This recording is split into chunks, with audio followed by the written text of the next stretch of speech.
So hello, good day. I am the next reporter of Group 4. So today I am going to tackle about job description and job specification. So now let's begin. So job description. What is job description? Job description is a written record of the duties, responsibilities, and requirements of a particular job. So ang job description di ay makita nimo sa written record kung unsa ang mga duties, so angay nimo pangbuhaton nga mga buluhaton, then responsibilities, then requirements of a particular job. So ana siya makita sa job description. So for example kana mga mang-hire sila, so kanang mga employees nga ayo sa something mga pa-applicants, so ana sila magtanaw sa job description kung ang ilang skills nga sa skills sa job nga ilang gi-applyan mo fit ba sa anhang job description. So, it is concerned with the job itself and not with the work. It is a statement describing the job in such terms as its title, location, duties, working conditions, and hazards. So, for example, title. So, for example, imong applyan is accountant. So, kanang accountant mo na title. Then, location. So kung asa na mabilong, so accounting office. Then sa ang duties, so unsa man imong angay buhaton danha nga sa particular job. So if you are an accountant, then you are responsible, or your duties is to make the daily transaction or mga magama ka og mga accounting documents, then or mga financial statements or mga daily journals. Then working conditions.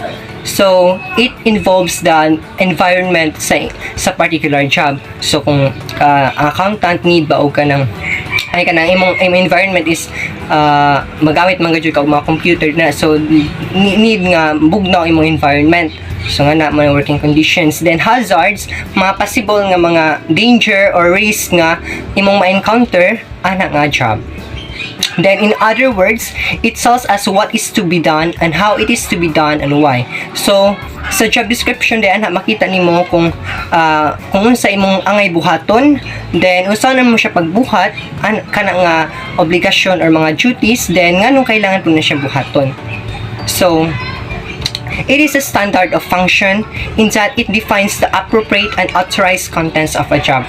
So it is very important di ay nga sa job description dili ra magtaka-taka ug sa ibutang description. So dapat ang mabutang danha is kanang fit or kanang sakto nga mag-describe sa usa ka particular job, kay para ang mga applicants or kanang for example mag-hiring ana mo tan ang mga applicants, then maka-determine sila if ilang skills or capabilities fit ana nga particular job. So mo to. A job description contains the following. First, job identification, which includes the job title. So, job title like accountant, teacher, doctor, or mga bisan unsa pa. Then, alternative title if naay title sa usa ka job. Then, department. So, asa nga department na belong. Then, division, plant, and code number of the job. So, kana sila na mabilong sa job identification. Second is job summary.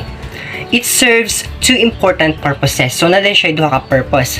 So, first, it provides a short definition which is useful as additional identification information when a job title is not adequate. So, na may say nga og mutan aura ta sa title dili enough para makahibaw ta og unsa ang mga unsa ang job description. So, pinaagi sa job summary, mubuora na si job pero maghatag na siya og additional information about the job. So second, it serves as a summary to orient the reader towards understanding of detailed information which follows. It gives us the reader a quick capsule explanation of the content of a job, usually in 1 or 2 sentences. So mubuora lagi na si job, mubuora na si job pero detailed na, so tanang information about sa job ana na mabutang. So muna yung job summary. So the third one is job duties. It gives us a comprehensive listing or the duties together with some indications of the frequency of occurrence or percentage of time devoted to each major duty. So sa laktod pagkasulti sa job duties ana makita ang tanang lista sa imong mga buluhaton or mga duties together with some indication of the frequency of occurrence or percentage of time devoted to each major duty. So kung unsa ka daghanon sa oras or kanang permanente ba ka mo permanente ba na nimo buhaton ng job, or unsa kadaghanon sa oras imong ilaan dapat anang a job. So the fourth one is relation to other jobs. This helps us to locate the job in the organization by indicating the job immediately below or above it in the job hierarchy. It also gives us an idea of the vertical relationship of workflow and procedures. So sa laktod sa pagkasulti, ang relationship sa imong job ngadto sa ubang mga buluhaton or job. So for example, imong position is kanang accountant. So kanang accountant na dyan ay relationship ngadto sa mga treasurer. So ang treasurer's office na relationship ngadto sa accounting's office. So the fifth one is supervision. Under it is given the number of persons to be supervised along with their job titles and the extent of supervision involved, or general, intermediate, or close supervision. So, kung anhin makita kung pila ka buok tao ang kinahanglan para i-supervise ang usa ka job. So, magkinahanglan ba siya og general supervision, intermediate supervision, or close supervision.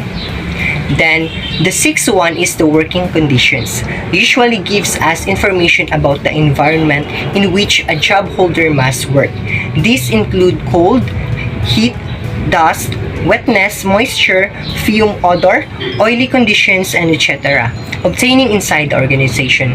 So, the more nga nindot ang working conditions, so mas productive ang usa ka employee. So, working condition is very important kajud.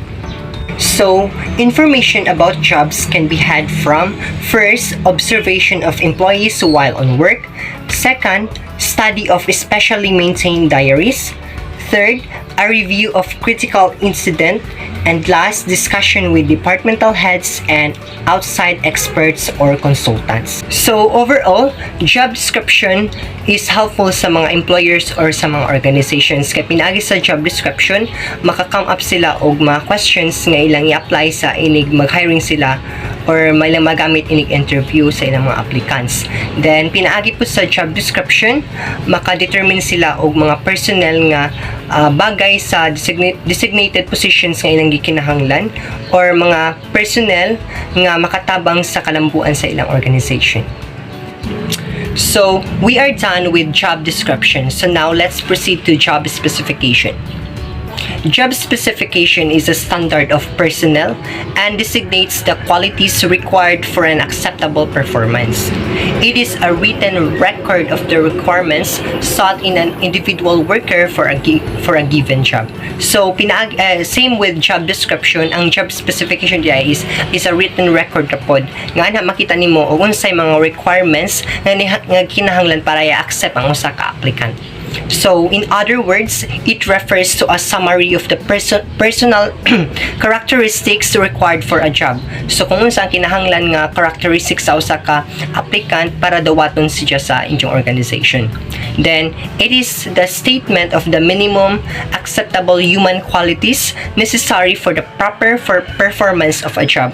So, sa laktot pagkasulti, ang job specification diya is nag-focus na siya sa qualities nga gikinahanglan para sa proper performance of a job.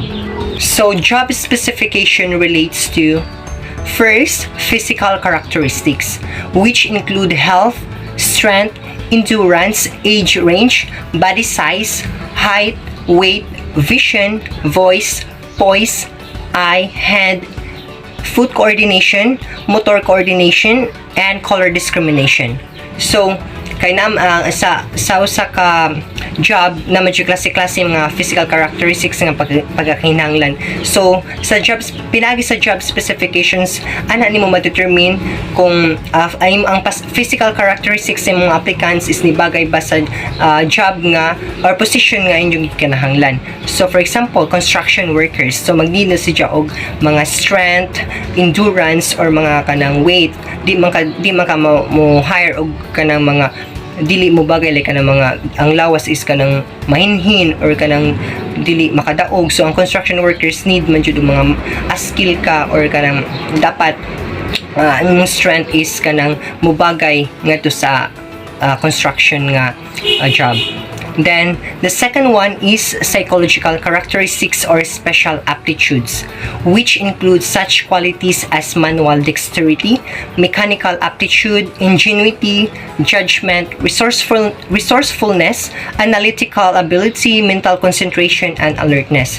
So, ani pod, mag-involve ni siya og mga psychological characteristics. So, in other words, sa mental or sa imong panghuna-huna. So, kani si siya, dili siya kaajubog at dili siya mag-involve of physical or mga strength nga characteristics. So, kani, ma-apply ni siya sa like kanang mga kuan nga dili pangbukat nga mga job such as kanang sa accounting. So, mag-need man siya o kanang nakay kanang qualities nga analytical ability, then mental concentration pod or alertness. So sa accounting kay dili makadapat nga dili wala kay analytical ability kay di ba na siya basta-basta nga job. So ana siya mabilong sa psychological characteristics or special aptitudes. The third one is personal characteristic traits of temperament. So such as personal appearance, good and pleasing manners, emotional stability, aggressiveness or submissiveness, extroversion or introversion, leadership, cooperativeness, initiative and drive, skill in dealing with others, unusual sensory qualities of sight, smell, hearing, and etc. So, a good example for this is kanang if you are a flight attendant or kanang mga hoteliers. Kay, if you are a flight attendant, you should have a good personal or physical appearance or good and pleasing manners. Kay, dili siya kinahanglan nga nakay good physical appearance, pati personal appearance kay makighimamat man gud ka og mga tao if you are kanang flight attendant or mga hoteliers or kanang like kanang sa mga tourism nga works. If you og ana ka na nagtrabaho, so dapat na kay personal characteristic traits kay para mas mulambo pa ang imong organization nga gitrabuhan og mas mopalambo pa pud imong kaugalingon. The fourth one is responsibilities, which includes supervision of others, responsibility for production, process and equipment, responsibility for safety and others, responsibility for generating confidence and trust, and responsibility for preventing monetary loss. So, if we say responsibilities, mas higher imong job specification nga gikinahanglan. Kay gingon man din nga you are going to supervise others, then responsibility pud nimo for preventing monetary loss. So for example, you are a manager of a certain company. So if you are a manager, you are going to supervise your employees. So dapat nakaisakto nga paagi sa pag-supervise nila. Then dapat pud maka-prevent ka sa monetary loss. So dapat dili mabankrupt ang imong company nga imong gi-supervise. Then dapat ikaw po responsible sa process danha sa usa ka kumpanya, then mga equipment kang gikinahanglan, especially ang safety of others. So you are responsible with that if you are a manager. Then lastly, other features of a demographic nature, which are age, sex, education experience, and language ability. So basically sa atong if kanang hiring sa atong CV or kanang mga resume na to is naman jud na mga demographic nature or demographic profile. So dili naman jud na siya mabilong sa atong CV. So it is very important kay pinaagi pud ha makadetermine ta kung ang job specification ba is kanang nibagay ba sa standard or kanang standard nga gikinahanglan sa usa ka company. So especially education experience kana man jud ang marag usa sa mga pinakabasihan sa ug mapili ang usa ka organization or mga employers sa ilang mga applicants. Kay if the more nga higher imong educational experience, the more pud nga chances nga ma-qualify ka. Pero not all pod kay magdepende man po na siya sa kakugi sa usa ka employer applicant. So that's all my topic and I hope you learned from it. So God bless everyone and thank you so much.